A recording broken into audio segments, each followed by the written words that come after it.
Pagi itu, matahari belum terlalu tinggi, tapi kampus sudah mulai hidup. Langkah-langkah kecil berjalan, mimpi-mimpi besar mulai disusun. Aku duduk di depan kelas, scroll HP, lagi dan lagi. Waktu terus berjalan, tapi aku tidak kemana-mana. Sampai akhirnya aku membuka buku. Hal sederhana, tapi cukup untuk membuatku berhenti sejenak. Di satu halaman itu, aku menulis, satu halaman, satu perubahan. Di sekitarku, orang-orang sibuk dengan dunianya sendiri, tertawa, bercerita, tapi tetap terpaku pada layar. Dan aku sadar, aku juga hampir seperti itu. Langkah menyusuri kampus di pagi hari terasa tenang. Di tengah aktivitas yang mulai ramai, perpustakaan menjadi tujuan. Pintu terbuka, suasana berubah lebih hening dan nyaman. Daftar hadir diisi sebagai awal untuk belajar. Langkah berlanjut menaiki tangga, menuju ruang yang penuh dengan ilmu dan cerita. Di sana selalu ada hal baru yang bisa ditemukan. Di depan rak buku, aku berhenti. Tanganku memilih satu buku, membukanya, dan mulai membaca. Di antara barisan buku itu, aku menemukan lebih dari sekedar tulisan.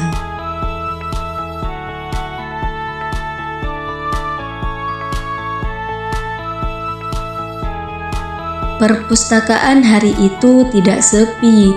Banyak orang datang, ada yang serius membaca, ada yang berdiskusi, ada juga yang sekedar berbicara. Suara ramai, tapi tetap terasa berbeda, karena di tempat ini setiap orang datang dengan tujuan. Lalu aku berdiri di dekat jendela, cahaya masuk perlahan, dan di sana aku terdiam, bukan karena kosong, tapi karena mulai mengerti. Literasi bukan sekedar membaca, tapi tentang membuka pikiran dan belajar memahami kehidupan. Perlahan tanganku menyentuh deretan buku di rak. Satu persatu, seolah setiap sentuhan punya makna.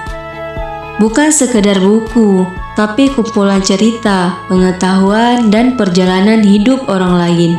Dan momen itu aku sadar, kadang kita tidak perlu mencari terlalu jauh, cukup berhenti sejenak dan merasakan.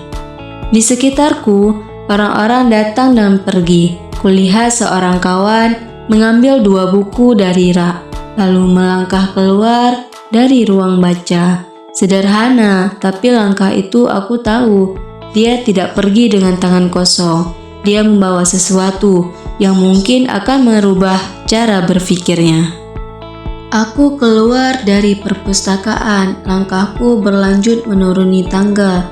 Perlahan, satu persatu pijakan, seolah membawa pulang sesuatu yang baru. Bukan terlihat, tapi terasa. Dunia masih sama, tapi cara pandangku berubah. Saat membaca tentang etika mahasiswa, mulai dipahami bahwa menjadi mahasiswa bukan hanya tentang ilmu, tapi juga tentang sikap, tentang tanggung jawab, dan cara membawa diri. Karena ilmu tanpa etika tidak akan berarti. Di tempat sederhana ini, akhirnya terasa bahwa literasi bukan hanya membaca buku, tapi memahami, merenungkan, dan bertumbuh sedikit demi sedikit. Karena pada akhirnya yang membedakan bukan seberapa sibuk, tapi seberapa banyak belajar dan sejauh mana berkembang. Jadi, jangan tunggu waktu luang, jangan tunggu motivasi, mulai sekarang dari hal kecil. Dari satu halaman hari ini bisa jadi awal perubahan besar di masa depan. Mari biasakan berliterasi dimanapun dan kapanpun.